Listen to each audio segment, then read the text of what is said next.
You're listening to an Anderson Entertainment production. This episode, we'll be feeling like Muppets in FAB Facts. We're heading to the centre of the Earth in the Randomiser. and it's a returning guest, and a fab one at that, Nick Briggs. That's all coming up in Pod 120 of the Gerry Anderson podcast.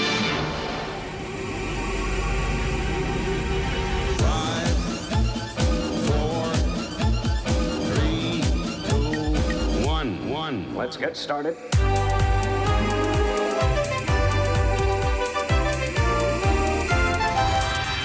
Let's go.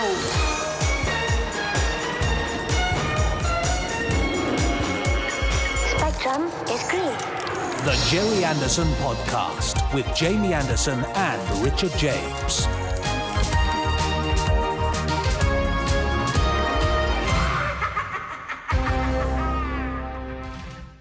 Hello, Jamie Anderson. Hello, Richard James, and hello to you, dear listener / Podsteron. There they are, look, all lined up in a row. Just sat cross-legged, don't get cramped down there. Yeah, stop talking at the back. Yeah, this is the Gerry Anderson podcast, so make yourself comfortable because you're about to enter the worlds of Gerry Anderson for about 90 minutes, and here are some of the many things you can expect from those 90 minutes. Entering the worlds of Gerry Anderson. That sounds very exciting, but you are doing just that for the next hour and a half because we have got the usual gubbins, and I haven't said that for so long. It does feel good, doesn't it? It's like the returning of an old friend, isn't it? We all love your gubbins. Yeah. Any moment now, of course, we'll have FAB Facts, which is Jamie's favourite part of the podcast. A little later on, we've got Chris Dale and his amazing randomiser, which seems to be just about everyone else's favourite part of the podcast.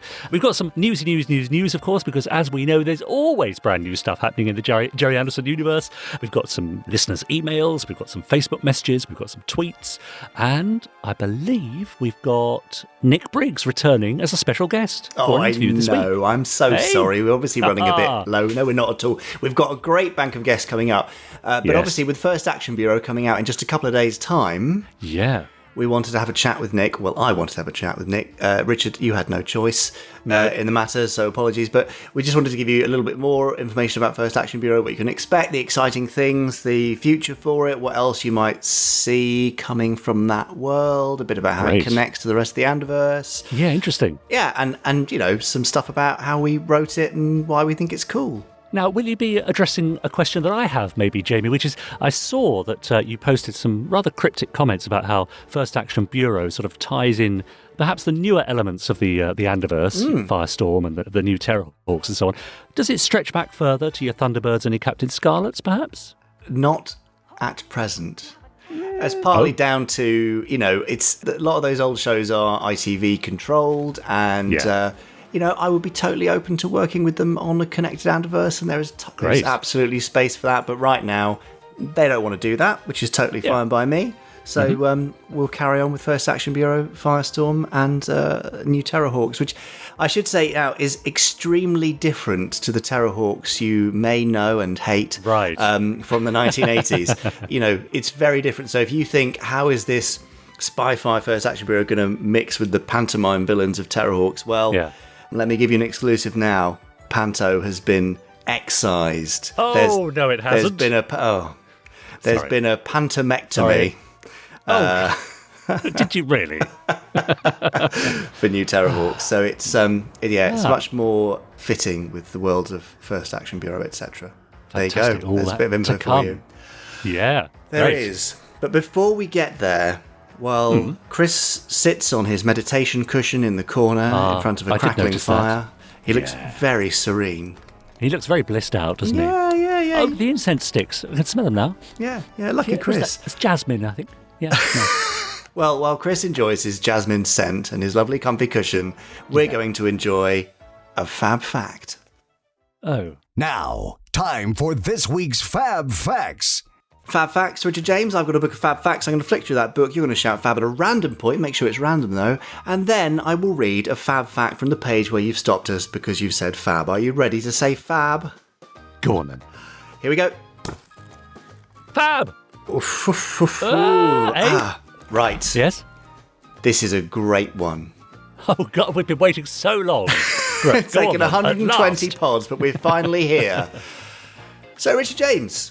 If I asked you the name of the most popular, most successful, commercially successful puppet show ever made in the UK, connected to ITC and handled by Lord Lou Grade, what TV show would you say that was? Bam, ba-dam, ba-dam, bam, ba-dam, ba-dam, bam, ba-dam, ba-dam, bam.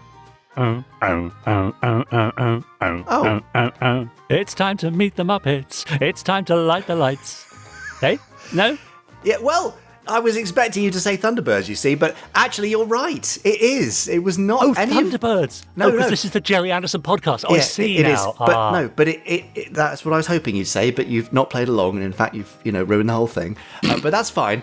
So you might think it was one of the Super Mario Nation shows, probably Thunderbirds, but it was not. Yes. It was, in fact, Right. The Muppet Show that ran from 76 to 81. Now, you may be thinking, hang on, the Muppet Show was American, wasn't it? You see? Well, American origins, but it was Yes. made in the UK at Elstree Studios. Also the home of course, UFO's Shadow HQ. The front is there from Neptune House at Elstree. And where Indeed. we've been, Richard, for the ITC at Elstree event. Oh, yes, that's right. Where I've been for countless casualty commercial auditions, which are, none of which I got. Countless casualty visits Yes. after accidents around the home.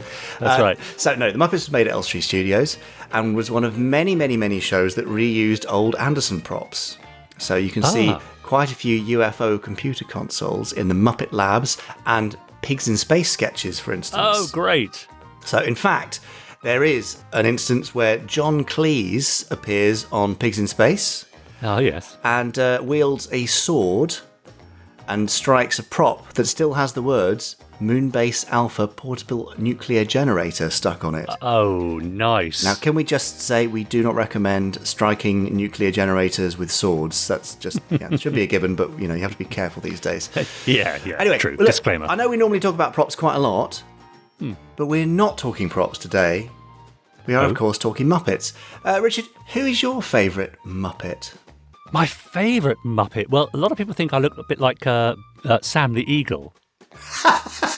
Yeah, and I can see that. Okay, nice. Yeah, I can see but that. my favourite, I think, has to be either the Swedish Chef Yes. or Beaker. Beaker's a great choice. I'd go Yes. for Beaker, you see. Yeah. So, but not everybody would say that. Some people would course. say Animal. In fact, a lot of people do say Animal. Yeah. He was the drummer with the Electric Mayhem Band. Mm-hmm. Now, amazingly enough, Richard, actual Animal himself, can be heard inside the Gerry Anderson universe. Kind of. Right, go on. Now, I don't want to ruin anyone's childhood here, but there's a little secret. Animal, the puppet, couldn't actually play the drums. Sorry. Oh. So he was Come on. actually miming to pre-recorded tracks performed by a drummer named Ronnie Verrill. Okay. Now, Ronnie was quite a famous drummer at the time, and his list of credits is far too long to even touch on here. But he was a bit of a legend in the jazz drumming scene of the 50s on and onwards. He played in several big bands and orchestras and lots of session work for artists like Tom Jones, Shirley Bassey, Tony Bennett. The list goes on. Anyway, lots and lots of famous musicians. But he also has an Anderson connection. Because before he became Animal, or the drums that Animal mimed to, he was also a regular drummer for Barry Gray. Love these I feel like we've connections. just gone on a long, long journey. We have, and we have yet to really arrive. Oh. No. So he drummed for Barry Gray in Stingray, Thunderbirds, Right. Thunderbirds Are Go, Captain Scarlet, Joe 90, The Secret Service, and even UFO. So bringing us back to Elstree again. there. Hello? Oh, sorry. Great. You still got me Nice. here. Yeah. Just checking. Yes, I have, yes. Good. Sorry, just dropped out a moment. Fine. But not only did Ronnie work with Barry Gray, but Derek Wadsworth also hired Ronnie for Space What is 1999 going on? Season 2. Oh, great. Love it. So Yeah, nice. Derek was interviewed and asked about Ronnie, and he later recalled that Ronnie definitely played on the main titles of Space 1999 Season 2. So, there you go. Animal played the drums on Space 1999 Series 2 and a load of other Gerry Anderson bits of music. That is an image that I will find very difficult to remove from my memory now. Yeah. Every time I watch one of those series. That's Absolutely. Now, I should add that we can only specifically say that he definitely can be heard on that Space 1999 Series 2 theme. Okay. We can't unequivocally point to any one bit of Barry Gray music and say, oh, that's definitely Ronnie there on the drums. Yeah. Because there would have been lots of drummers and session drummers over the years. But there would certainly been times that Ronnie could have been in there when he wasn't doing other things. But if you listen to some of Ronnie's wilder performance as Animal, it isn't that much of a stretch to imagine that he perhaps played on some of the more drum-heavy Anderson tracks, Joe 90 end theme sure. maybe. Yeah, absolutely. Or some of the disco-y tracks from UFO. That's right, yeah, great. Or it could be that 40-something years from now, Animal might find himself taking a job at Marineville, still madly playing the drums whenever Battle Stations is called. It could happen. There's something we can hope for. So, amazing. There you go. That's a pretty awesome Muppety connection to the Worlds of Anderson, and I bet you weren't expecting. No, I really wasn't. That's brilliant. That's really good. I assumed, we'd be talking puppeteers, whoever operated, I don't know, Ralph the dog also operated, Virgil Tracy. I don't know. Very nice, though. I like that. A slightly more circuitous route to put this fact together, but an awesome one nonetheless. So, and I hope I haven't ruined anyone's childhoods by saying that Animal can't play the drums. Yeah. Obviously, Animal can play the drums. Yeah. The Ronnie thing's just a cover. Yeah. Okay, right. I think that brings us rather circuitously to the end of this week's Drum Animal Fact. Oh, really? Oh, do you want drum and I'll have animal? Let's leave it there. Yeah, fine. You say shame. animal, I say drum. Let's call the whole thing off. Done. You're listening to the Gerry Anderson podcast. Now, the best thing you can do if you really want to make Jamie and I very happy is simply to subscribe to us or one of the things you could do is to subscribe to us on whichever platform you're listening to us on. Leave us a nice review and a rating, and share us with your friends so they get to hear us too. And I know lots of you have been doing just that over the past few weeks, and also sharing FAB as well, the First Action Bureau podcast, which is coming very soon, as we know. Now, you can also get in touch with us on Twitter. You can hashtag us, Gerry Anderson Podcast. You can tag him, I'm Jamie Anderson, or me, Richard N. James, or Chris over there. I'm being very quiet because I think he's just reached that point of his meditation where he requires stillness, at Chris Dalek, as many people have been. For example, we have received some tweets from Peter Dernan, who said, I just wanted to say I've ordered one of the latest UFO t-shirts from the Gerry Anderson store. Having been delighted with my Lieutenant Ellis t-shirt, I just had to. The quality of the product, packaging and postage is second to none. Nice to hear, isn't it? That's from Peter. Lee Spencer. Now, this is in response to a post that's not particularly Gerry Anderson related that I posted on Twitter. I took a picture of a strange vegetable in my garden and invited my followers on Twitter to suggest what it might be. Well, Lee Spencer got in touch and said, it looks like a giant lemon. It's all a plot by the Mysterons. They're going to use giant fruit and veg to destroy the Earth. Captain Scarlet and Blue are working with Monty Don to thwart their plans. Which reminded me a bit of the old Plot of Peril that we used to run many moons ago. Lee making up his own plot there. I also tweeted an article from, I think, some journal or other, saying, are real UFOs invading the UK, or are people just seeing things? To which Han Solo tweeted, nah, just another Harlington Straker film project people have managed to catch glimpses of. Makes perfect sense. It doesn't it? Says, guys, you may be interested to hear that until 2016, those episodes of Mystery Science Theatre 3000 were presumed lost. So this is going back a few weeks now when we were discussing those.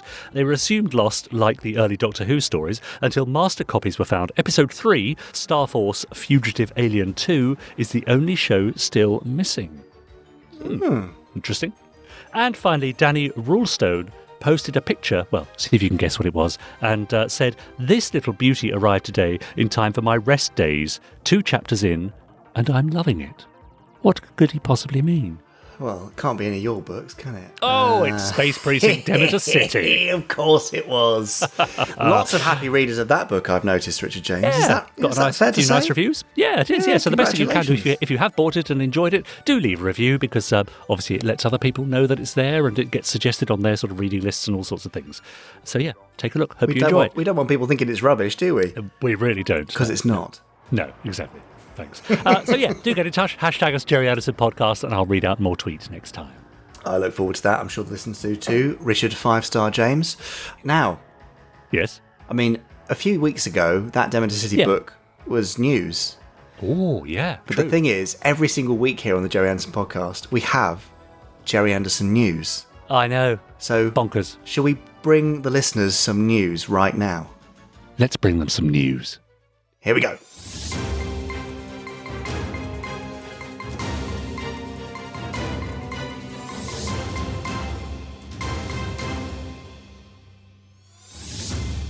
Yet more news from the Worlds of Gerry Anderson, which Richard describes as... A news. So here we go. Stop the podcast.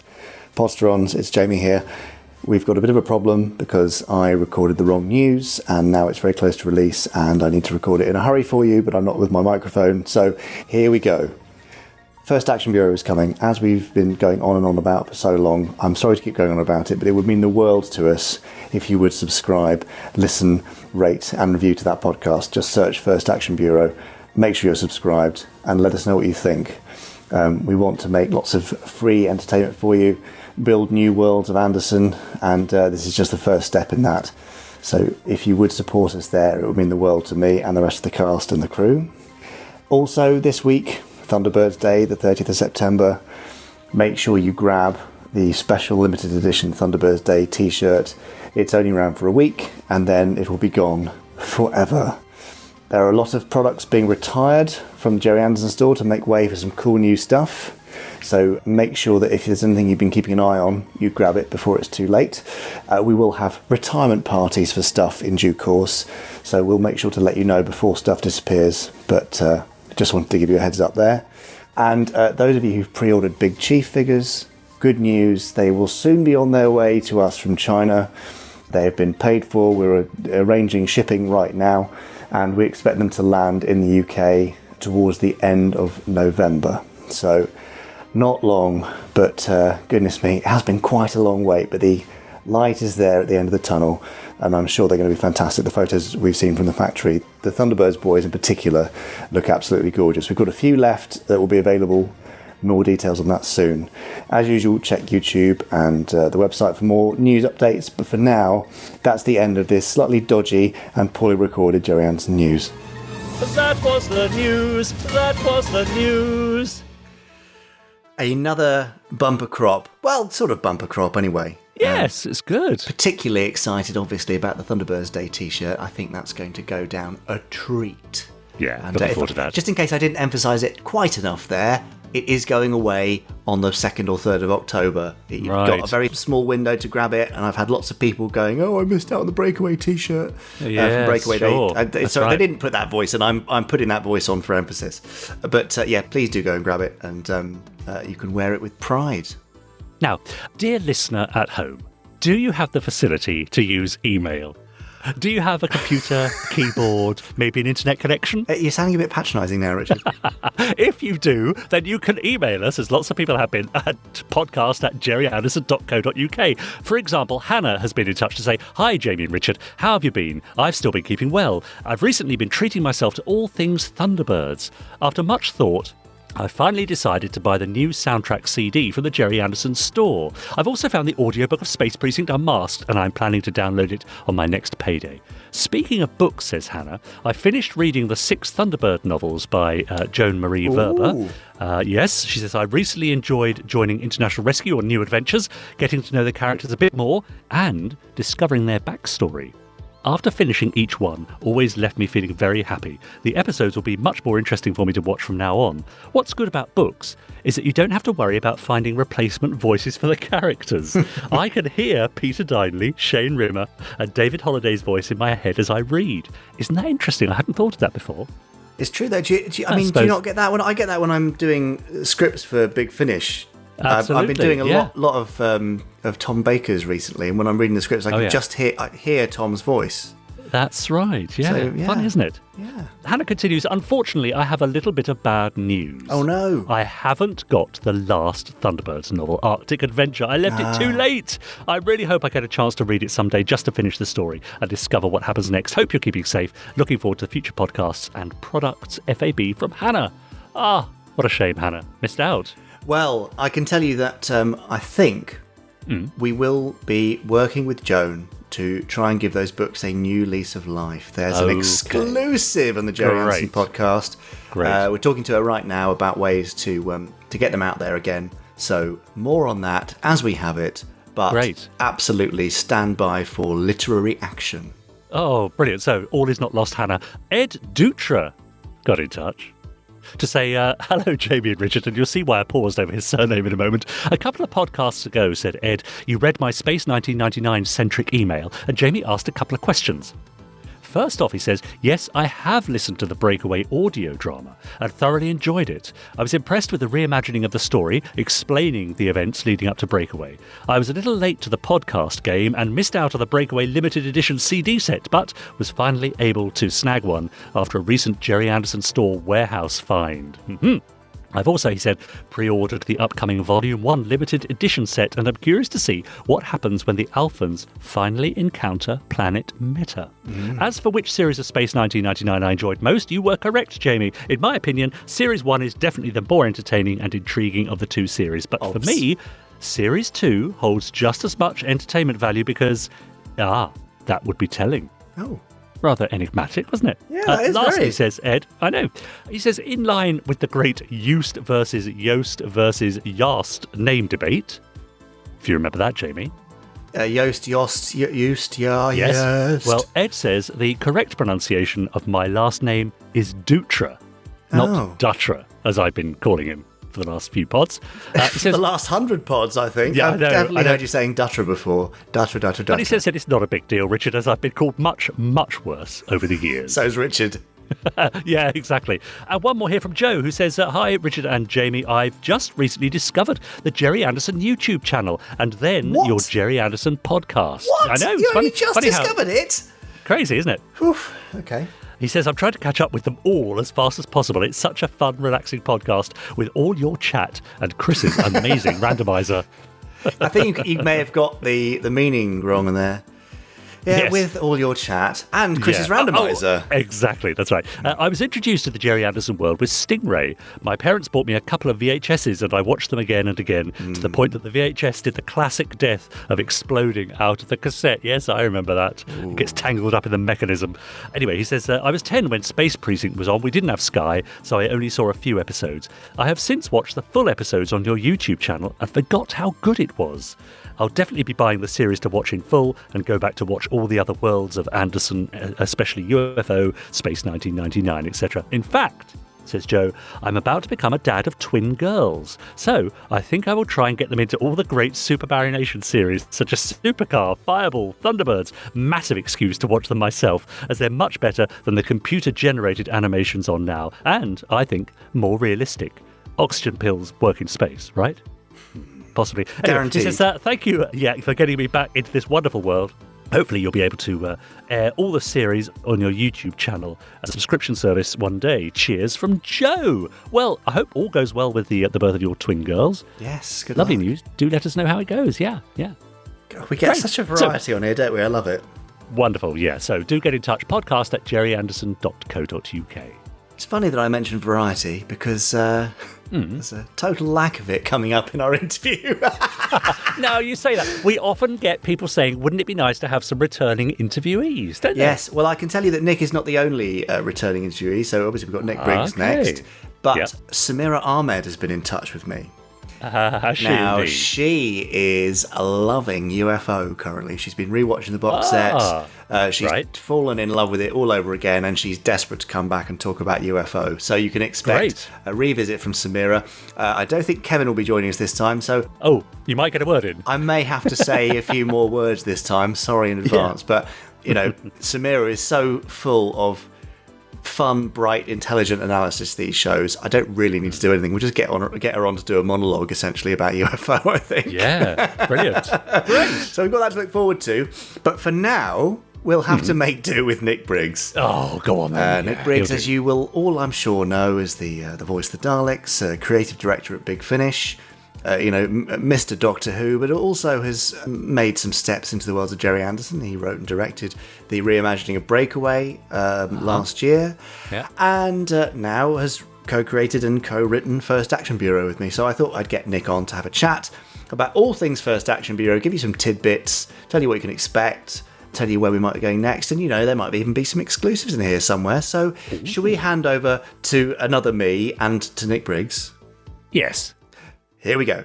Hello, I'm Nick Briggs, the co-writer, co-creator and director of First Action Bureau. And to add to those many accolades, I believe you are the first interviewee ever on the Gerry Anderson podcast to return for a second go. Oh my goodness. We'll have to pay a royalty for that. Thank you. Sorry about that. Sorry. Well, I'm very glad to welcome you back. Thank you, because the last time you were here talking about how much you like Thunderbirds and Stingray and all that stuff, and now here you are entering the Worlds of Gerry Anderson in a kind of creative making it up role. Yes. Well, I won't be talking about how I'm a massive fan. I think I will. And about missiles instead of torpedoes. Yes. Torpedoes. No, sting missiles. Sting missiles. It's they always said missiles, not torpedoes. Yes. Anyway. Well, now you don't have to go back and listen to Nick's first interview on the Gerry Anderson podcast. Yes, that was it. That's basically it. Because that's the content. No, we are here to tell you about First Action Bureau because we've put a lot of effort and love into creating and making and recording and turning out First Action Bureau and making it free for you to enjoy. Yes, that's the key thing here, isn't it? Yeah. Well, the key thing is hopefully it's great and it's free. Oh, yeah. Sorry, yeah.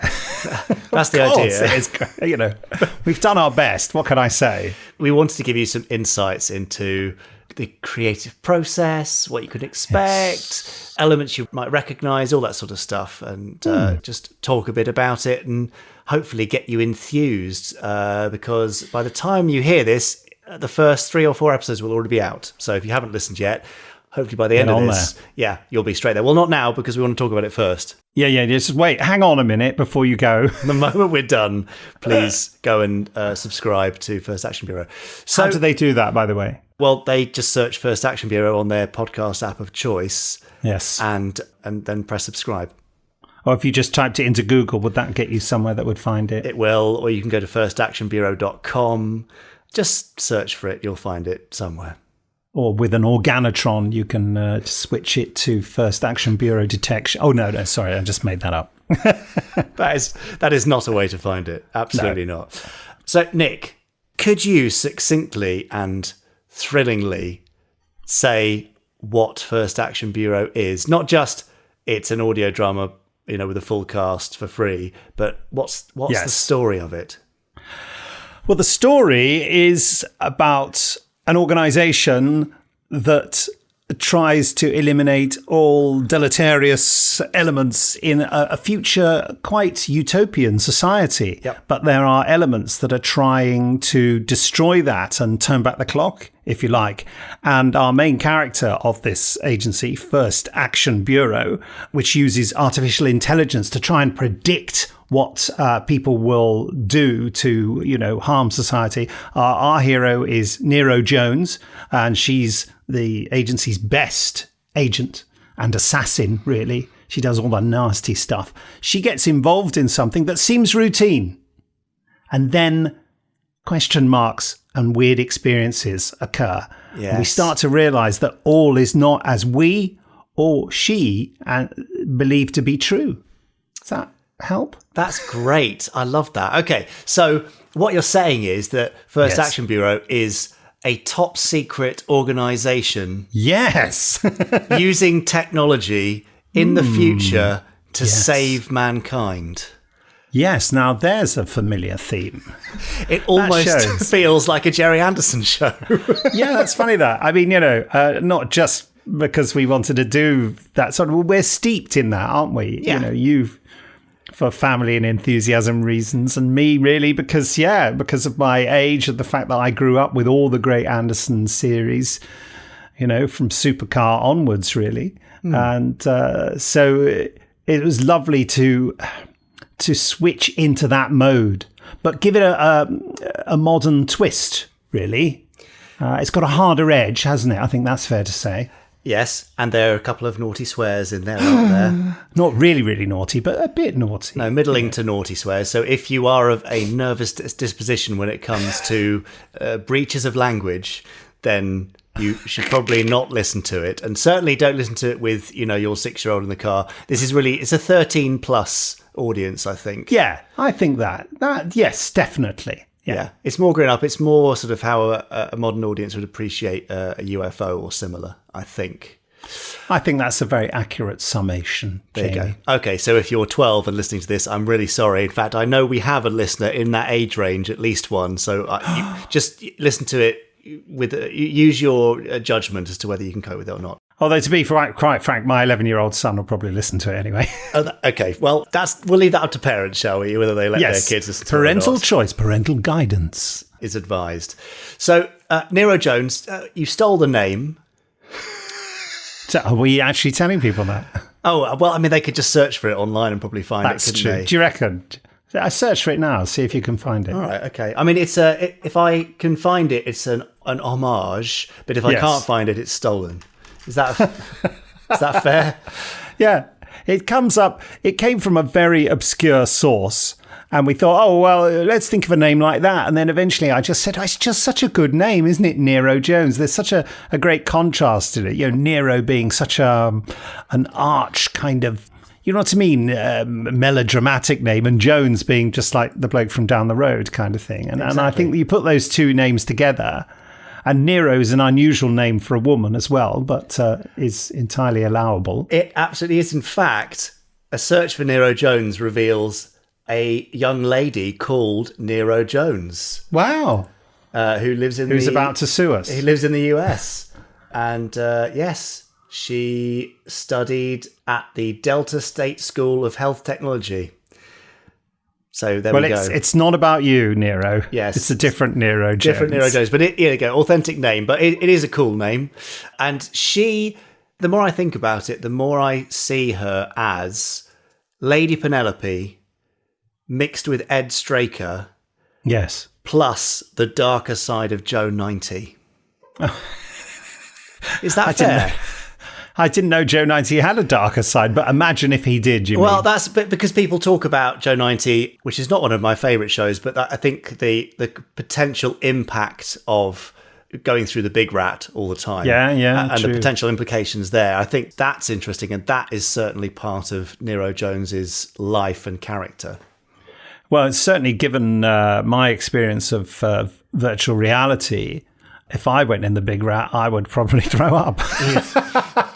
You would be sick. Yes, you do suffer from issues like that. And weirdly, so does Nero Jones. But I know. I mean, Genevieve has already revealed that. I think she described it as plots, assassinations, grabbing balls, and a bit of vomit was her summary of Nero Jones's operational style.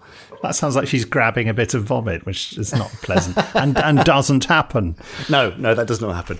So if Nero is Joe 90, Ed Straker, and Lady Penelope all rolled into one, do you think we can find some other parallels for other characters in the series? So Benjamin Saal, played by Sacha Bit like Dhawan. Brains. He's Brains. Yeah, sort of. Brains and Alan as well. Oh, you think there's some Alan in there? Because of the sort of naivety. The youthful naivety going on there. Yeah. Okay. So 01, played by Patterson Joseph. Well, he's already said himself. What did he say? Colonel White swirling a brandy. I was about to say Colonel White. Yeah. Maybe a tiny bit of Jeff Tracy in there. Yeah. But, Commander Shore. Oh, I'm not. Do we have he's not Commander Shore, is he? He's not. I just wanted to say it. Oh, fair enough. I haven't said Commander Shore for a long time. And I feel, I should just get a pen and mime a cigar as I say, Commander Shore. Yeah, there we are. Perfect. And what was it, Lieutenant Zero? Was it? No, Lieutenant, was it? X20? No, it was, X20. Who was his sidekick, Commander Shore's sidekick? Lieutenant Fisher. Was it? Oh. Yeah, or Atlanta Shore, his daughter. I thought there was one who had a sort of number, or am I thinking Fireball XL5? I think you're thinking Lieutenant 90 in XL5. That's what I'm thinking. Sorry. Very similar setup, I felt. Yeah, but I did realise that we've gone for this zero thing, which is there, 0x, X20, not O. Yeah, zero. Zero is very Gerry Anderson were isn't it? Sergeant Major Zero from Terrorhawks. Lovely boy, yes. Yeah, I mean, I don't know why I feel compelled to do terrible impersonations of everything you mention. You will not hear any of those sure. in First Action Bureau, I can assure you. No. I do play a sort of space technician at one point, though, but you can't really tell it's me. You do, and you do. What else do? You do something The news. else? I think I read the news. You are a newsreader, yes. Yes. And I am a passenger of the Mars transporter M104. Really? Complaining about the lack of gin and tonics. Yeah. I thought that was you, yeah. Yeah. So we're both in there to kind of, broaden out the cast. We shouldn't leave out Nicola Walker, obviously. No. Who is Nicola Walker as a parallel from the Worlds of Gerry Anderson? Gosh, she's Jeff Tracy. I suppose she is actually. She Yeah, is, isn't she? the billionaire in this case, entrepreneur.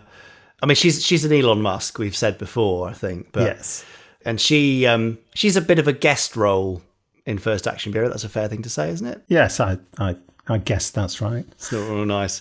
It's not giving anything away, but she was excellent. Oh yes. Well, it was a lovely cast. Everyone was so glad to be there, and Nicola always plays these quite intense characters, doesn't she? And this was no exception, really. And she's such a giggler, and you know what I mean. She's so funny and so what's the word? Modest, really. Sometimes you give her a note and say, "Oh, you said that. That sounded a bit weird." I know. I just say words strangely occasionally. I'll do it again. I'm sorry. I don't know why I did that.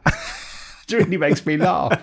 No, she's delightful. And we had a lot of fun with the fact that she had played Sasha's sort of mother figure in The Last Train. Yes. And then later on, in another TV series, they had to have a sort of romantic very interest different. in each other. And Sasha's saying, "This is weird. You're like my mum. I don't like it." That was a lot of hilarity about that. Yeah, well, they'd all sort of worked together in various ways, hadn't they? So I'm sure Pat and Nicola and Sasha had all had some kind of crossover, whether it was stage or screen or audio. Yeah, they were certainly very aware of each other, weren't they? Yeah, they're part of the Successful Actors Club, so they've been in a lot of successful TV stuff together, haven't they? Yeah, exactly that. So we were very lucky to get them, and they were great. But we were also very lucky to work with two Anderson alumni. Yeah. Now, obviously, Richard James, who we'll go back to after this, and you'll all hear more from. Richard. Yeah, he was great. He did so many lovely voices. He did, didn't he? Particularly Angus Reed's was my favourite. The guy on Mars. Angus Reed on Mars. Yeah, yes, there's a great bit where he hangs around and Nero says, "Are you waiting for a tip?" And he goes, no. And it's really lovely, yeah. But obviously there might be a bit more to that character, perhaps, than just a weird nerd. But yeah, no, Richard was great. And him and Wayne hung around all day, where the other actors were sort of in and out, other than Genevieve playing Nero, because Nero's in pretty much every single scene. Yeah, every scene except for one, I think. Yes, I think you're right. And Wayne Forrester, of course, who's new Captain Scarlet and was in Space Precinct and the Thunderbird stage show, along with Richard. So they've got great Anderson history. And Wayne brought, all of his international flavour, didn't he? Gave some English, Australian, American... Yeah. Playing Eddie Hunter. Oh, Eddie Hunter. Yeah. Eddie Hunter's such a creep, isn't he? I'm not sure I initially envisaged him as such a creep, but when the draft script went to you absolutely massively creeped him up. Is that fair? I suppose it is, isn't it? I mean, I thought it was there. I thought I just brought it out, really. Yeah. Okay, fine. Yeah, you polished it and brought it out the shine. We certainly had the sort of thing that Nero didn't like him. Oh, totally. She really wasn't keen. Yeah, and so I didn't want to make her seem unreasonable in her dislike of him, so I made him quite unlikable. And he's one of these people with no self-knowledge and thinks he's incredible and clearly isn't. Yes. Yeah. Yeah, I'm sure. In fact, maybe that's where it came from. I'm sure on the front of the script, when I wrote the character descriptions, I wrote, thinks he's funny, he isn't. Thinks he's brilliant, he isn't.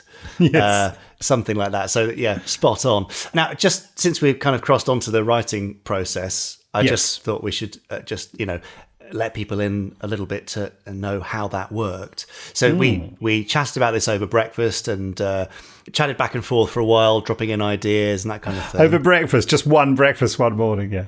Pretty much. So you came to visit me here in Dorset, and we went out to a local Greasy Spoon, didn't we? And yes, having been out the night before for a few cocktails and beers. That's right. It was what I would like to characterise as an old man's pub crawl. I'm the old man, so Jamie had to allow for you had to allow for my pace of like, I'll just have a half in this one.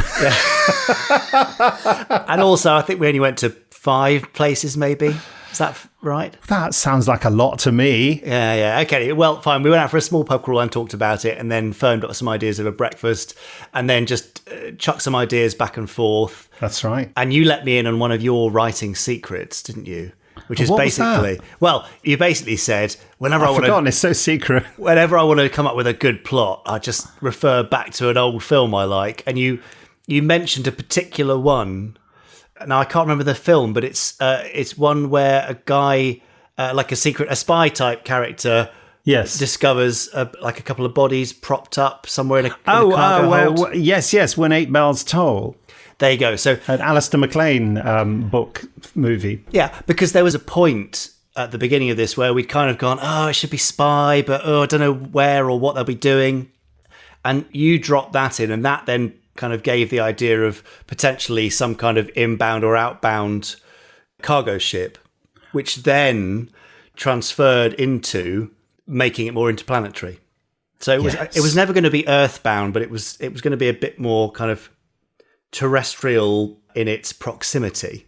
But just with you coming, so I've actually got a treatment somewhere still where it was much more about this hijack and Nero being trapped there, and that's then when the kind of the questions and the disturbances of her mind and thinking came up. Yes, yeah. And then we spent the best part of a day on FaceTime just doing a kind of a back and forth and bashing out the beats of the story, I think. That's exactly right. And so we were sort of really forcing ourselves to go through it and work out for each episode, and there was a lot of, come on, we've just got 3 more to go, let's go. I was, I need to come in. No, let's do it. Yeah. So we got on with it. You're the one who was doing all the let's do it kind of thing. But that is part of the process that I really dearly love, is when you're doing that, and there's bits where there's a bit of a lull and you're struggling, and then you get this brilliant collaborative kind of building bit where somebody comes up with an idea and they go, how about this happens, and then the other person will go,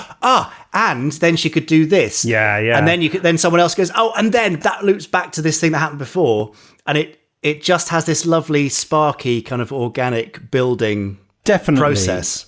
Yeah, I mean, and sometimes it comes with me. I don't know whether you'd recognise this about me, but sometimes I get a bit sort of tired and irritated about it. And I go, no, we need someone needs to say something like, blah, blah, blah, and I just give a broad example. And then and then it sparks another idea. Yeah. I mean, I think it works well because, not to be too sincere, because I know that you hate sincerity. Yeah, please avoid it if possible. But that, we have a really good friendship, but our friendship is born of sort of, seeking to work together. They always say that, a cat has just come in. Oh, hello, that's cat. Nice. Hello. Thank you for meowing during this interview. It's next door's cat. There's the feline ambient broadcast.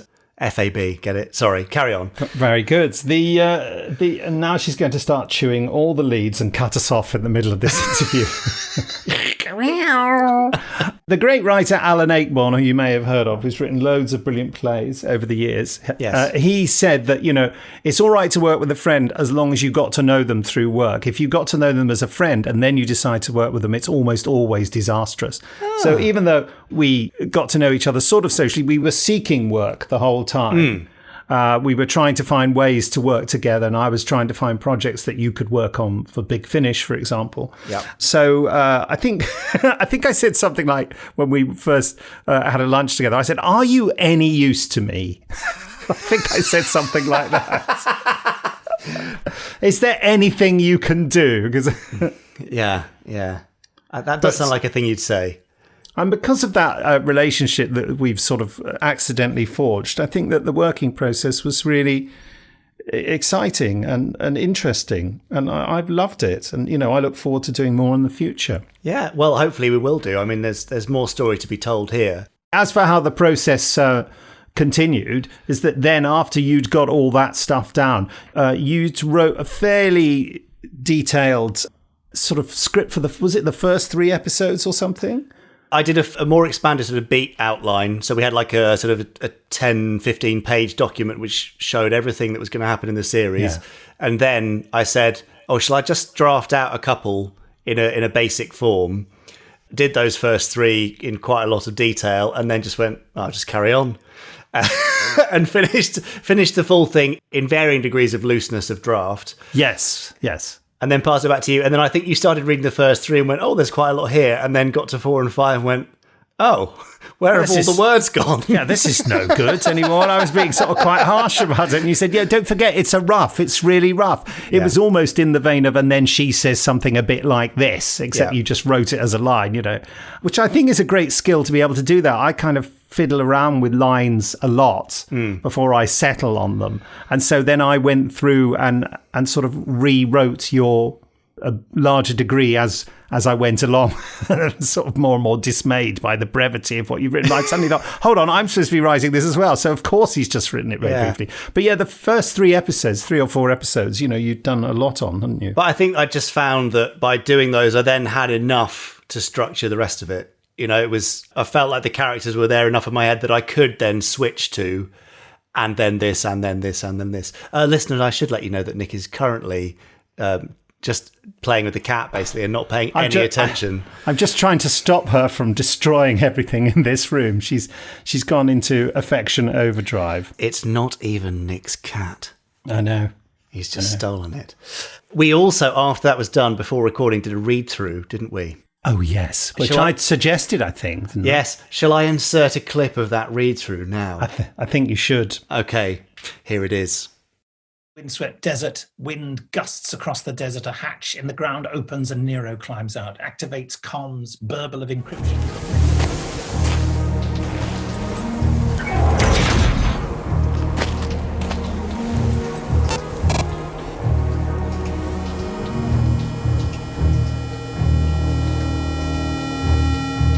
Nero Jones to 01, mission complete, target located and eliminated. Acknowledge Nero. He was a major risk to global security, so thank you. When are you due back in London? 21:30 tomorrow, sir. Excellent. Briefing tomorrow at 2200 then? We've got an unusual one for you next. Celebrity, by all accounts. I look forward to it. Comms off. God, I hate celebrities. It was a major risk to global security, so thank you. When are you due back in London? 21:30 tomorrow, sir. Excellent. Briefing tomorrow at 2200 then. We've got an unusual one for you next. A celebrity, by all accounts. I look forward to it. Oh, God. I hate celebrities.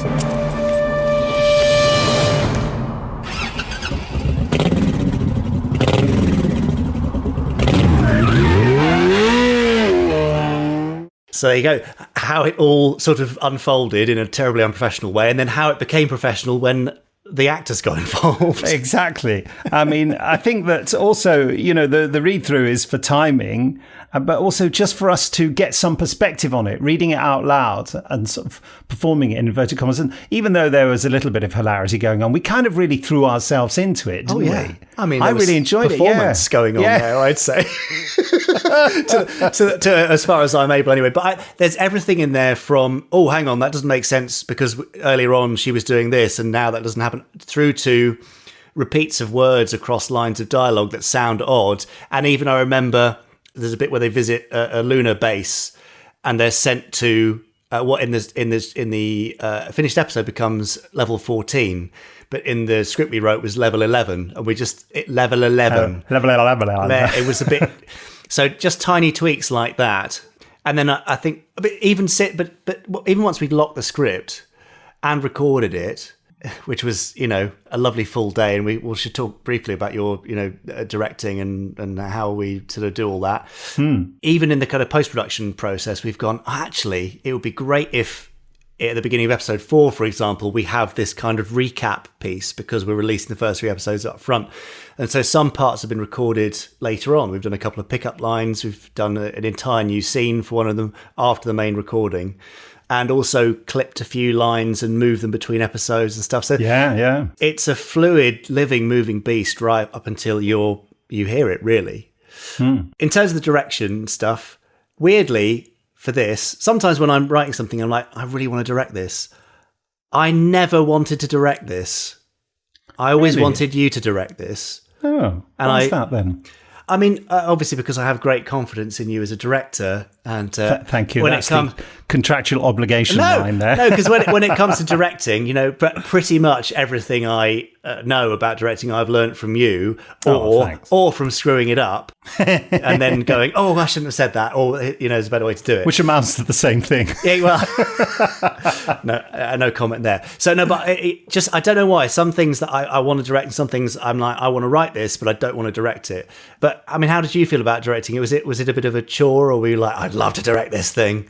Oh no, I was really keen on directing it, and I love to direct stuff that I write, and I'm the co-writer of this. So because you just know it inside out. I think one of the biggest pains for directing, especially when you've got when I'm doing so many things, so many different productions for Big Finish, and I get a script, and you don't have enough time to get to know it as much as you want to. You kind of almost want to know which line's coming next without looking at the script. And when it's been written by someone else, you quite often don't have that level of familiarity, although you try to make yourself as familiar as possible. And that's why sometimes I like to have the writer there so I can ask them questions about it, that occur to me when we're doing it. But with this, we'd worked on it so intensely, I feel like I completely knew it. I felt, in a way, I could do it without looking at the script. Of course, I did look at the script because I wrote lots of notes on it and what have you as we went through. But no, I really wanted to do it. And, and it was a tough schedule, actually. It was slightly more than I would normally record in a day. Normally, I would want to have a situation where there was, I'd need an hour's worth of finished edited material, as it were, taken from the day's recording, but we had, it was about 90 minutes worth, was it, something like it? Or? Yeah, I mean, it's for page equivalent, I guess you'd normally be happy recording 80 to maybe maximum 90 pages. 82 is my maximum, I'd say. And this was 114 pages, I think, so we were quite some way over. So it was and availability of actors as well. We were having to block them. Patterson had to go off and be Lord Mountbatten in something. Yes. So it was a challenge. But once you know what the challenge is, you can. And we had no trouble getting it done, actually, did we? It was a good cast. There were no problems. There were no huge technical issues. There were a couple of interesting little scrunchy noises that we had to sort out. Yeah. Everyone knew what they were doing, and that makes the day whiz past. And, your job as a director, I always say that a huge percentage of it is the scheduling, working out exactly what you're going to do and when you're going to do it and how long it's going to take you. Yep. So that's a bit mathematical. And then the next bit is keeping the actors at ease, especially doing it remotely like this with everyone at home recording on their separate microphones. We're also recording through a system called Clean Feed across the internet. So belt and braces, you get 2 recordings, So if anything goes wrong with the internet recording, you've got a local recording that works. But anyway, you have to keep people at their ease. So a lot of it is deliberate messing around. I think, some people think I'm a bit frivolous, but I look at the schedule and I think I've got time to talk a bit of rubbish here. And also, as you may have gathered from this interview, I talk rubbish quite at the drop of a hat, metaphorically and actually literally. If I had a hat here and dropped it, I would start speaking nonsense. Continue. And all of that, and if you can encourage the actors to talk to each other and have a bit of a reminisce and stuff and sit back and let them, just make it a good, happy environment where people are more likely to be creative and not to make people feel like they're being... You want the actors to be secure that you know what you're doing, but at the same time, oh dear, the cat nearly lassoed me by treading on my headphone wire. You want them to feel that they're not being scrutinized in a kind of I bet you're going to make a mistake and I'm going to be down on you like a ton of bricks way. You know what I mean? Yeah. They want to know that you're there to support them, but they want to feel free and that they can just try stuff out. And we had the perfect cast for that, really. Yes, and the perfect director, obviously. Well, you're most kind to say so. Yeah, thank you. That is my contractual obligation there. Thank you. Well done. Sign here. I'm very pleased with it, and it's come out really, really beautifully. Ian Meadows and Joe Kramer have done a fantastic job bringing it all together. And of course, we wouldn't be able to do that without Benji Clifford engineering on the day, making sure we got all the sound correctly and got clean audio coming through. So thank you, Benji, Ian and Joe for doing a great job. Just briefly touching on the theme. Oh, yes. We've been through 4 different theme variations, I think, to get to the one we've decided. Yeah, we went through Camp Darth Vader, which was one of them. I'm not sure that'll ever make it to the air, but Camp Darth Vader was one of the things. I mean, we had a long call with Joe Kramer, who's out in LA, about what we were after and the various elements that we wanted. And a hummable melody was a recurring theme. Well, in my head now, I've written lyrics to the melody. How does it go? Nero's going to kill you, slit your bleeping throat. Yeah,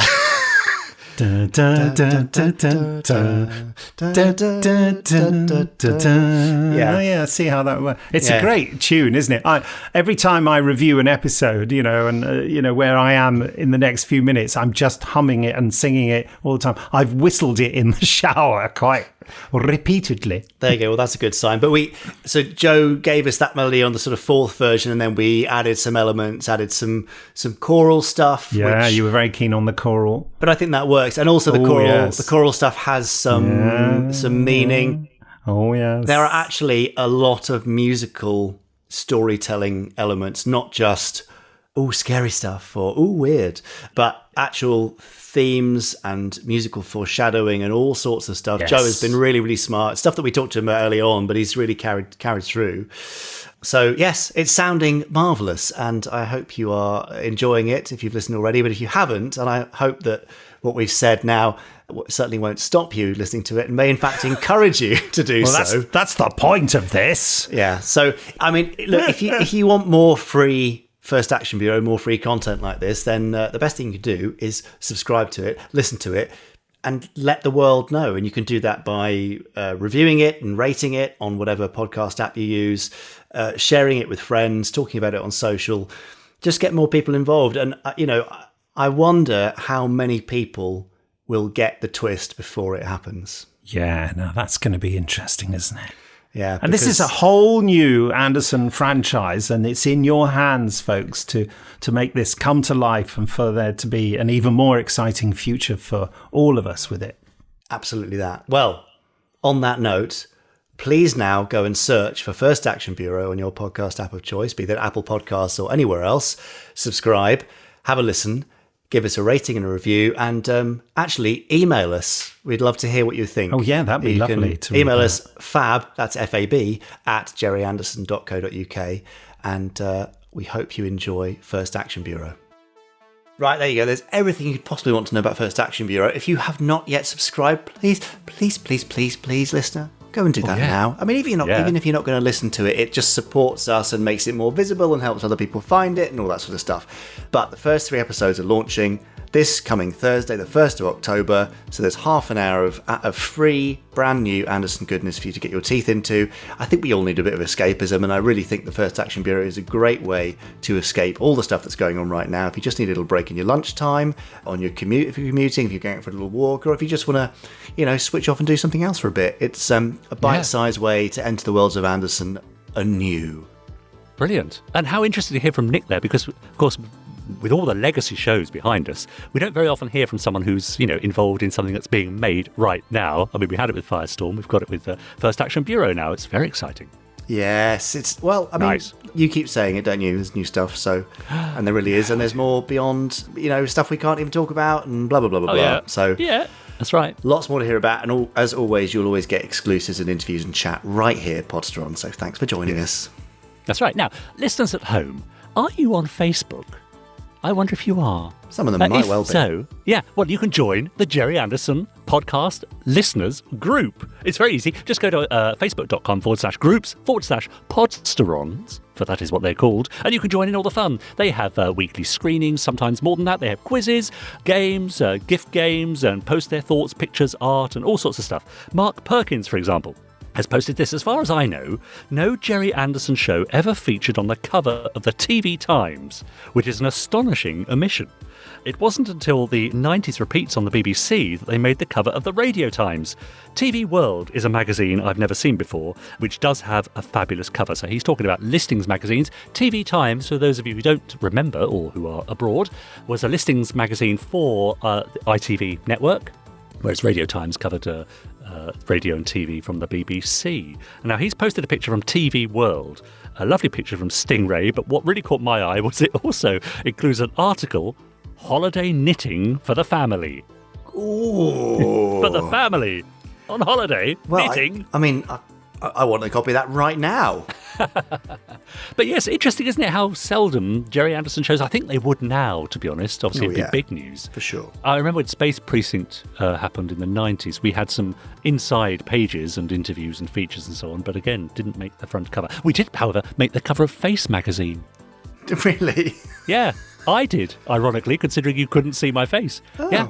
The shot of the 3 or 4 aliens in the station house made it to the cover of Face magazine. Yeah, Peter Kirby, also on our Facebook group, posted, "Just watched Journey to the Far Side of the Sun, which I recorded off a horror channel last week. Interesting viewing," says Pete. Overall, I think it would have made a good 1-hour TV programme, but was a bit stretched over 2 hours. Lots of classic Derek Meddings explosions, though, and great to see the UFO cast starting to assemble in this film. Yeah, isn't it? It's like a precursor, isn't it, to what was about to come? Yeah, absolutely. Well, make sure you go and watch the primer on Doppelganger / Journey to the Far Side of the Sun if you haven't watched it already on the Gerry Anderson YouTube channel, because it's got all that information right there.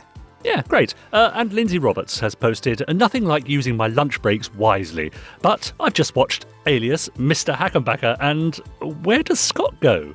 He reports in to say he's 8 minutes out, and then he isn't seen again. Quick tea break somewhere? Let Virgil handle it? This has entertained me far too much." To which Matthew Edwards responded, "Anyone notice that in the opening credits, Alan is in the seat of Thunderbird 2? Bam, bam, bam. Curiouser and curiouser. Take a look, yeah. And finally, Matti Keskivari has posted, "Happy 50th to UFO. Here's how I celebrated this day. I first listened to the soundtrack and then watched the first episode, and I'm looking forward to checking out the rest. Good work, Matty." Great way to do it. Well done, sir. Yeah, isn't it? Nice. Excellent.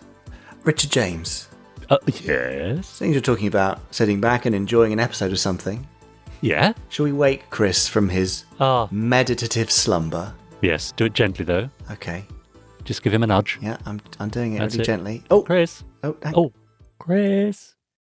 Coming soon from Big Fish Productions. Good morning. I believe you've been expecting me. No. Oh. He works alone. Only because nobody hires me. In danger. And in shadow. No, they didn't want me either, actually. He is Steve Solomon, Special Agent. I would very much like to destroy him. Very much, indeed. And he works for Second Action Department. It's far too exciting for me. It's the series for exotic locations. We've got a situation brewing on the Isle of Wight, Solomon. And international intrigue. What can you tell me about the late Professor Caterpillar? Oh, my darling, you're dealing with dark forces you won't be able to control. Then I should probably pack my other sweater. Steve Solomon, thank goodness you have come. When the situation spells danger. Yeah, boss, 1 bag of chips, no salt or vinegar, that'll be $1.79, please. When the stakes are impossible. Oh, I'm afraid I actually only have £1.40. And everyone else is busy with other things. You have thwarted my plans again. Well, slow and steady wins the race, Dr. Pumpernickel. There's only one person to call. I knew it would be you in the end, Solomon. I pride myself on being entirely predictable. He lives for excitement. He lives on the edge. Someone's need one of my cars.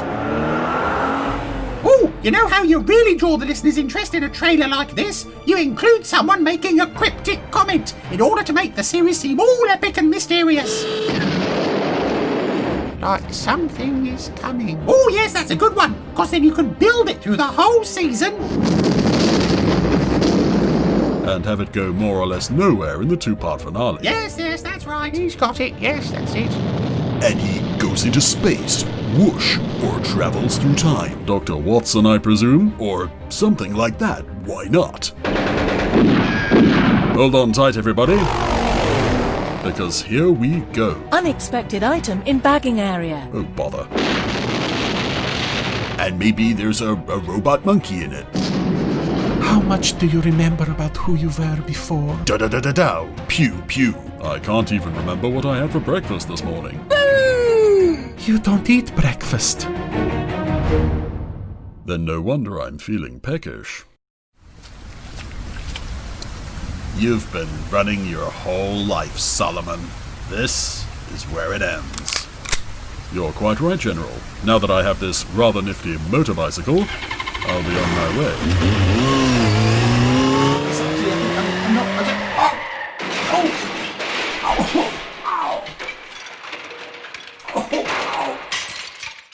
Oh, my back. Oh, that's done my back in.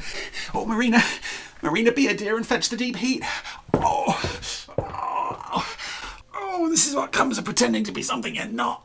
Oh, thank you. What's that? No, I said deep heat, not as... Oh, it is. It is deep heat. Oh, it's the Stingray episode called Deep Heat, yeah. Well, it's not quite what I had in mind, but I suppose I'll have to do it. Well, here's Deep Heat. Oh. Stingray!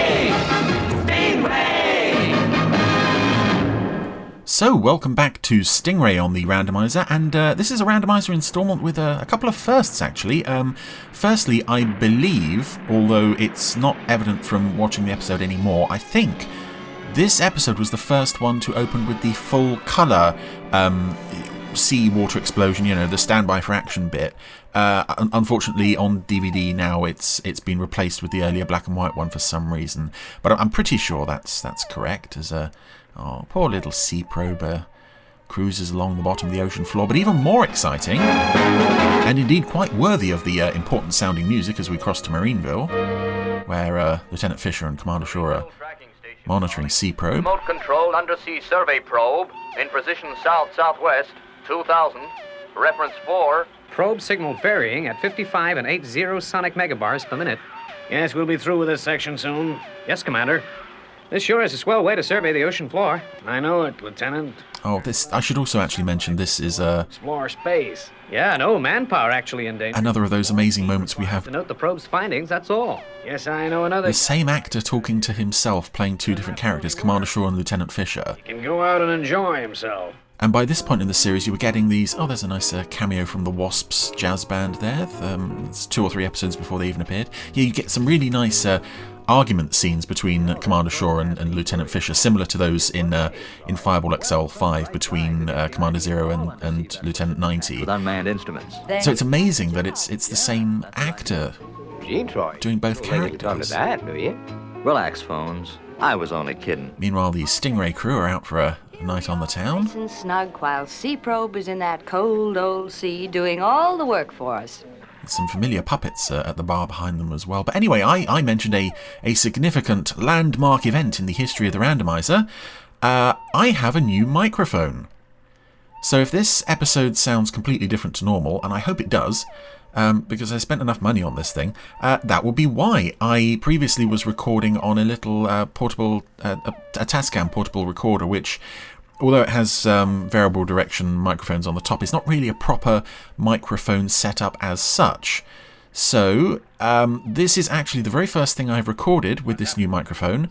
I barely got the thing set up as of about 10 minutes ago. So you guys in this episode are my guinea pigs, my test subject for this new microphone setup. There's a submerged, extinct volcano there. And because I was the Tascam portable recorder has a memory card slot, I was recording directly to the recorder. Here I'm recording directly to my computer. Basically, what I'm saying is there's 1,000 ways that recording this installment of the Randomiser could go wrong, and I hope it doesn't. Cork's being pulled now. Oh, we're having champagne at the... Wait for it. Oh, it's the Blue Lagoon, isn't it? Always makes me jump. Lounge. They went to a couple of times in this show. I think they're there in Standby for Action as well. But before the cork can be pulled... Power. Hold the champagne. What's wrong, Commander? Plenty. The sea probe that has been mapping the seabed has disappeared. I want you to report to the tower immediately so that I can... Is that the same sea probe that was destroyed in the first episode, Commander Shaw? We probably should look at renaming these things. The name sea probe seems very unlucky. I'm not sure. What were they having champagne for? Just because they could? Oh well, enough of that. No champagne for Troy today. Marina doesn't look too happy about that either as they head into Stingray. Stingray, you are clear to go. And as much as I love the Stingray launch sequence, I've always hated that one shot of Stingray just about to come through the ocean door where the turbine isn't rotating. Okay, Troy. Proceed to positions. And it's so brief. I know it's a very minor thing to complain about, but the rest of the sequence looks so good, and then you get this one shot of Stingray absolutely frozen. Yes, sir. Moving along the tunnel. Contact up to a depth of 4 miles from the ocean bed. 4 miles? No extinct volcano can be that deep. We've come up against stranger things than that beneath the sea.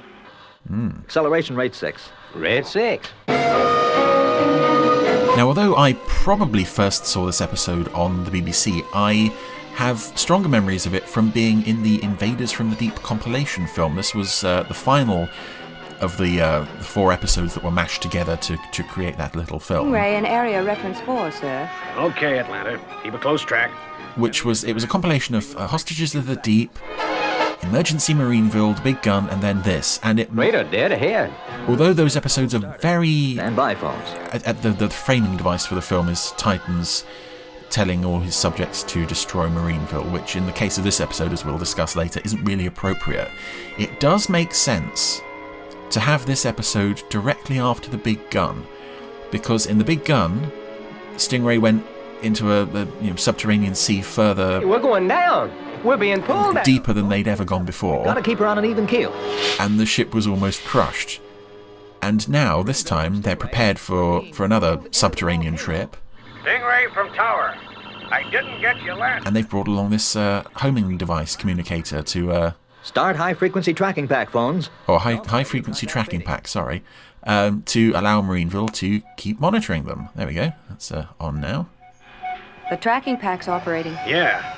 They're going very... Now, in the film, it does... It's happening again, Atlanta. As disconnected as all the episodes in that film are, it doesn't quite make sense for them to have devised something like that so quickly, just within the context of the film. But here, like 20 episodes later, it does make sense that... it's nice to see the Stingray crew. They've learned from their experiences, they've learned from their mistakes, and it's a nice little bit of continuity that they've been in this situation once or twice before. Now they're saying, hey, we should probably prepare for it in case it happens again. 2.5 miles, Troy. That's the crater's depth. Now we want to find out what's waiting for us at the bottom. Stingray's going down, down, down. Tracking signal half strength. That's 2 miles beneath the sea bed. Thank heavens we know Stingray can stand that water pressure. See another mention of mild continuity, because last time in The Big Gun, nearly 2.5 miles. The ship nearly crumpled under such pressure. Why doesn't Troy slow her up? Blow tanks, Troy. Now. Blow all tanks. Now. Ooh. Slight psychic connection between Troy and Atlanta there. We're going faster. How much further? 200 feet. This is it. Oh, they're going very fast now, but they're nearly at the bottom of the crater. 20 feet to go. And it's a very well-lit extinct volcano with a proper landing pad at the bottom. And, there's Sea Probe. Oh, just waiting patiently. It looks like the centre of a UFO, or Stingray collided with it there. What is this place? I can't say, Troy. Oh, Troy's got his blinking head on. I don't think there's any narrative reason for that. Oh, there is. They turn the lights on. it was well lit enough already. Attention, Terranians! Listen carefully. You will swim out of your craft towards the door. It is an airlock. Where's that voice coming from? It's all around us, Troy. Obey me, or it will be disastrous for you. What does he mean? That, I guess. Uh-oh. Oh, missiles. Yes. And as we'll later see, this... Like the man says, let's make for that airlock. This little underground complex that Stingray has found itself in is... It doesn't quite make sense for it to be so well defended. Oh, that's a possibly a unique shot of Marineville there. I don't remember seeing that in any other episode. Though Tracking signal's been... That was almost the entire model there. That was something different. Well, what could have happened? Why doesn't the signal change? Poor Atlanta. Poor Commander Shaw as well to have to put up with her worrying. You'd think at times like this, if Troy is in danger, you just put Fisher on duty, as Fisher doesn't care. Anyway, Troy and Phones are off to investigate what looks like an airlock door. They've still got these little missiles pointed at them. Ah, there we go. Enter the airlock, Terranians. Oh, Troy crashed into the airlock door frame there. And you can just about see that the top of the airlock door frame didn't have, well, there wasn't a top so that the puppets could get through, their strings could get through the top. Where do we go from here? Which is there's no other door. Gives Troy even less of a reason to crash into the thing. Operate the control. The man said operate the control. This must be it. Yeah, sharp as ever. Phones the big red lever there. Yeah, and what a pace. Oh, and Troy brought the tracking thing with him. Well, we can be pretty sure they're still okay, Atlanta. Yes, Father, but they're going deeper and so swiftly. It's almost as if they're heading for the center of the Earth. And Atlanta's got a little machine on her desk there, which I guess is what they're tracking this, whatever pack it was. It looks like the homing thingy that X20 uses in Echo of Danger to lure Stingray away. Well, I've lost all track of us. Oh, the beep has dropped beyond Atlanta's tolerance level. We've lost contact. Yeah, honey. They're beyond the transmitter's range, over 4 miles beneath the seabed. It's still going down. We're slowing up. And I do love this this control room set. Is it such a control room? This is well, this is where the elevator has brought them. Aldana, Terranians. And I love that David Graham voice. Terranians. And we hear it in other episodes too, Terranian. You have arrived just in time. Here we go. What is this place? My name is Torata. This is Fragile. We have some fruit, Terranian, and a nice picnic blanket, for some reason. Lived under the earth for thousands of years. Alas, this room is the only part of our dynamic city left. For a great dynamic city of Centralis we're in here. Every one of your people is dead? Yes. Oh, Troy sounded actually a bit cross at that. It's like, a civilization has gone extinct in Stingray and I didn't get to cause genocide. Our city was built within the shaft of the dormant volcano. It was possibly not the brightest idea we've ever had. All the rest destroyed by the lava, huh? That is quite bleak for this show, actually. An entire civilization just destroyed off-screen. Except for, of course, 2 guys. I suppose it's a nice, it gives them a handy excuse to explain away the whole 2 guys thing. Till now, if you listen carefully, you can hear the fury of the volcano just beyond these very walls. And it looks like these 2 guys, Tarata and Fraggle, have prepared this map just in case of visitors. Will erupt again. As one of them has even got a pointing stick, which he's now using. He's now holding it like a cane. Action apparatus to draw in the first crack. That's quite sweet. And these are very interesting designs as well, these 2 aliens. Breathe in water. We needed a craft to reach the terrain. But, alas, the craft we chose was full of instruments. I like their interesting sort of, their hair, which looks like it's just strips of gold and brown cardboard or paper. We were desperate. We had to make certain you would come down to rescue us. But it's very effective. I believe one of these characters was made into a little Robert Harrop figurine at one point as well. Ready to blow. Anyway. We better get out of here. Yeah, the volcano's almost going to break down the door. From the airlock. Stingray's hatch is open. We can swim straight in. But there's only one problem. Yeah, I thought of that too. We've only got 2 sets of breathing gear. In that case, there is no problem. We will take the breathing apparatus. Oh dear. Dirty rats. They may have lost their entire civilization, but they still have... Delay 1 more second and you die now! A gun. Phones. Maybe there's some other way out of this mess. Do as he says. And although I get that these two are desperate, this is a twist in the story I've never particularly cared for. Fraggle, we must be leaving. Just... Why would... After luring Troy and Phones down here, why not just be nice and... To prolong your suffering. We are humane people. Yeah, this doesn't help. Shooting the door that's holding back the lava so that Troy and Phones can have a nice, slow, agonizing death in lava. What the hell, Tarata and Fraggle? It's like, you know, I don't know, it's just... This could have been one of those stories like The Lighthouse Dwellers or Sea of Oil. And Sea of Oil is actually a pretty good example, I think, because in that the aliens were hostile towards the Stingray crew, but by the end you understood why, and you saw that they were good guys, really. Here it's kind of like the reverse. We have a situation of these two guys, the last of their civilization, which has been completely wiped out, and Troy and Phones are like, yeah, we'll help, and then they're just like, ha, no, we will just be nasty for no reason.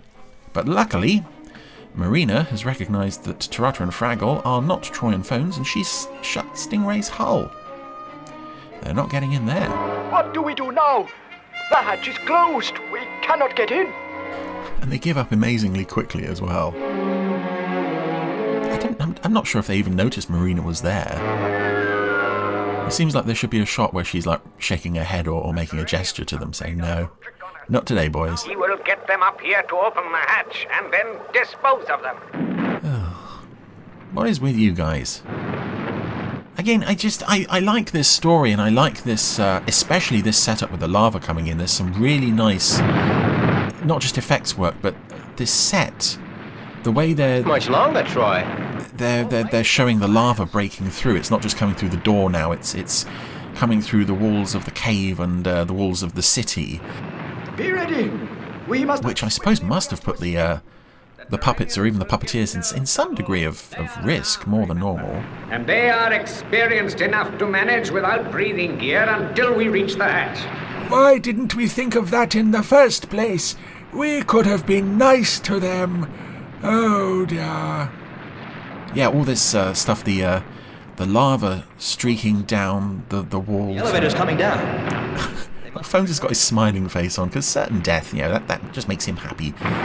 Yeah, the cave walls and it's a really nice set, and it's a really nice way to see the set destroyed, all this lava and fire, and I don't even know what that lava would be made of, but it's probably something very toxic and something, flammable by the look of it as well. They probably wouldn't be able to use it today. They must have collapsed. I remember reading, there was some powder they used to use in explosives at the BBC, back in the early 70s, to sort of dye the explosion pink.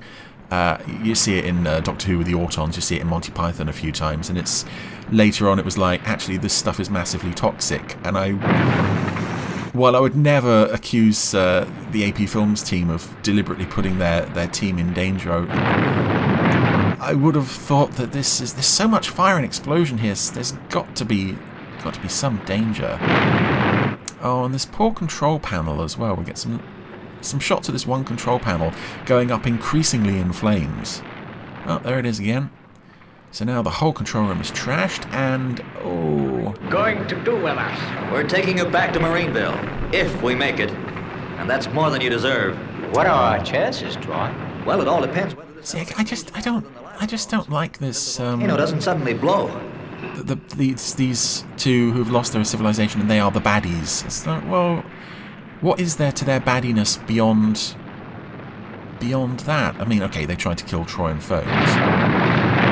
Oh, this set is actually collapsing now. It's so much on fire. This backdrop sheet just fell away, and you could see, I think, sort of wooden beams supporting the set. Hold your breath. No, that's it. See, this is where it could have been resolved in the first place. We could have saved ourselves the last 10 minutes. Troy and Phones willing to hold their breath while the other two guys use the breathing gear and get back into Stingray. You could probably hack 10 minutes out of this, and it would probably still work just as well. Oh, and now the lava has reached the lift. A little landing bay. It's blown that up. Stingray's escaping. What about Sea Probe? They're going to leave Sea Probe behind while the volcano goes up. Oh dear. Poor old Sea Probe. All it wanted to do was study the ocean floor. Oh, that's it. All gone. Now Stingray's racing to escape from all the explosions. The volcano's just about ready to blow. And going back to Invaders from the Deep for a minute, it's, as I said before, the framing device for that is Titan telling his subjects to destroy Marineville. What the heck does this story have to do with that? We hit the ocean, dive to the seabed. Even as a kid, I never got that. And the volcano blows. The other 3 episodes, yes, you can kind of get it, but it's like, Tarata and Fraggle stuck in their ruined city at the bottom of a volcano.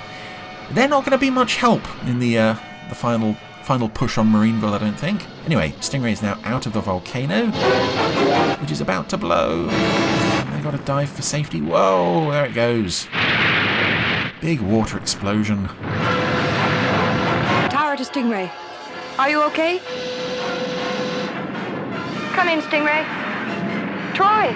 I also love the, you know how on Star Trek, when the actors are shaking to throwing themselves around the bridge to simulate the ship being hit. Marina and the 2 aliens are at the back of Stingray doing this as well, but of course because they're puppets, they're falling and rolling and tumbling is even less convincing than it is on Star Trek. Anyway, Stingray is now, they've crashed, but they've escaped the volcano. Come in, Stingray. Unfortunately, their bookcase has been knocked over, but otherwise everyone seems okay. Tower from Stingray. Oh, we're okay, Atlanta. The Phone's puppet had his foot caught under the steering column. You're safe. Yeah, we're safe. And we've got a couple of passengers, too. Tell the commander to have the cooler ready. These are real unpleasant guys. Oh, again, not particularly worse than anyone you faced before. Again, they were desperate survivors. I just wish that wasn't so much a part of this story, the double cross. I would have thought just getting these 2 guys out of their city before it explodes. This is where we came in. Would have been enough, but no, we had to do the nasty aliens twist. Anyway, it was back to the Blue Lagoon, back to the Champagne, back where it all started, and that was Deep Heat, which is an episode I've always had a soft spot for, despite the fact that, as I said, my first major exposure to it that I remember at least was Invaders from the Deep, where it sort of stuck out like a sore thumb there, because it was like it didn't have any relevance to the overall film, but I always enjoyed the destruction of that control room set is so... Oh, it's surprising to see so much special effects work on a puppet set. We're used to it on the model front, but I don't remember seeing too many scenes of puppet sets actually going up in flames like that. A nice sense of mystery in the first half as well, but I've never been keen on the whole twist of, oh, actually they're bad guys. And again, I get it was from desperation. I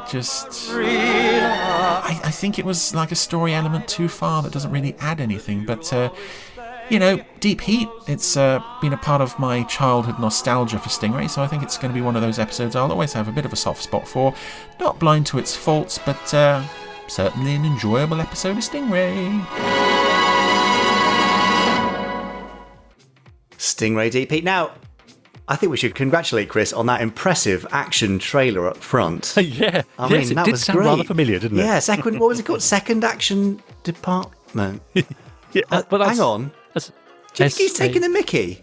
Come on. Chris? He wouldn't. Are you I think he is. Anyway, nonetheless, I still enjoyed it, and a great turn on his brand new microphone.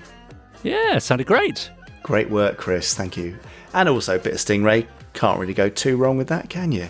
No, you see, I've still yet to catch up on Stingray. That's one of the properties I've not sat down Richard, and watched. If I had £1 for every time you've said that on this podcast, we could go out for a nice curry. We could. Oh, now. I noticed up front there, this is the episode where Commander Shaw says something which I think is probably quite relevant for you when we get to FAB Facts. Right. He says, let's just get through this section. Which made me think of you and multiple segments of this podcast, probably. So anyway, look, if you would like to write into us here at the Gerry Anderson Podcast, then we would love you to do that. And you can do that by emailing us with your email program of choice, using whatever words you deem fit within reason. And you can send those words electronically through the ether to podcast@gerryanderson.co.uk. But if you don't want to email us, you can also get to us through social media, can't they, Richard? How do they do that? They can. It's very easy. You can just head on over to Twitter and you can hashtag us Gerry Anderson Podcast, or you can tag him, I'm Jamie Anderson, me, Richard N. James, or him over there, Chris Dalek. And of course, you can join in the fun on our Facebook group, facebook.com/groups/Podsterons. Yes, that will make us very, very happy. Please also do leave us a review. Yes. We do love a nice review. In fact, Richard, I've got one here. Oh, go on. I love to hear read these. It? This is from Chris, with a K, S47. All right. The title of this is Really Fab, which is great. Oh, yeah. Chris says, what a joyous podcast. Both Richard and Jamie are wonderful company. Oh, that's nice. And Chris too. Isn't that nice? The interviews are entertaining, engaging, educational, covering actors to the technicalities of model and film work. Worth listening from the first podcast to the present one. A regular stop on my weekly listening list. Long may it continue. Big thank you to the makers for bringing us such an enjoyable insight into the Worlds of Anderson. Isn't that lovely? Yeah, it's really nice. I'm going to get that printed on a T-shirt. What, all of it? Well, yeah, I mean, it'll be printed big so you can still read it. Wow, okay, yeah. Yeah, no, that's really nice. Great. So please do leave us a review if you get a chance. We really appreciate it, and it helps others to know that this isn't a complete load of rubbish. Thank you. Yeah. The last 20 minutes are all right. No comment. Right, I think that's probably it for Pod 120. Yes, okay, let's call it a day, shall we? Yes, let's call it a day, and we'll see you, or be in your ears or something, next week for Pod 121. Bye for now. Goodbye.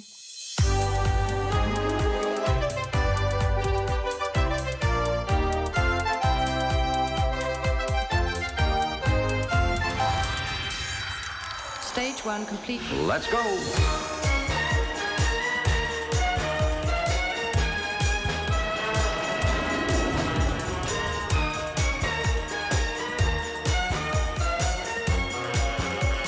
Spectrum is green.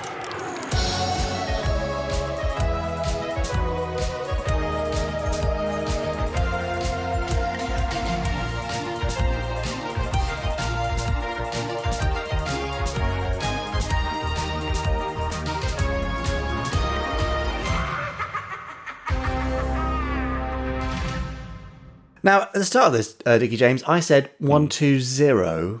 Oh, yes, I did notice, yes. You know, I often find myself, when I'm reading out numbers, mixing O's and zeros. Do you do that? Yeah, I do indeed, especially my phone number, which I'm not going to read out now, obviously. But why do obviously we it has do a that? zero and then an O as well. I know, it's strange, isn't it? Some sort of cognitive dissonance going on there. Yeah. It's weird. Strange. Because zero sounds much cooler. I mean, if it was the OX or X2O. Yeah, or it's true. What else has got an X Sergeant in it? Major O. Sergeant Major I mean, O. That's very different, isn't it? Yeah, but then it's 101, isn't it, in Terrorhawks? Yeah, What's going on? Why can't we be consistent? It's just the way it trips off the tongue. 101 is a little clumsier than 101, isn't it? Yeah, I suppose so. Things like that. Yeah, I don't know. Yeah. Strange.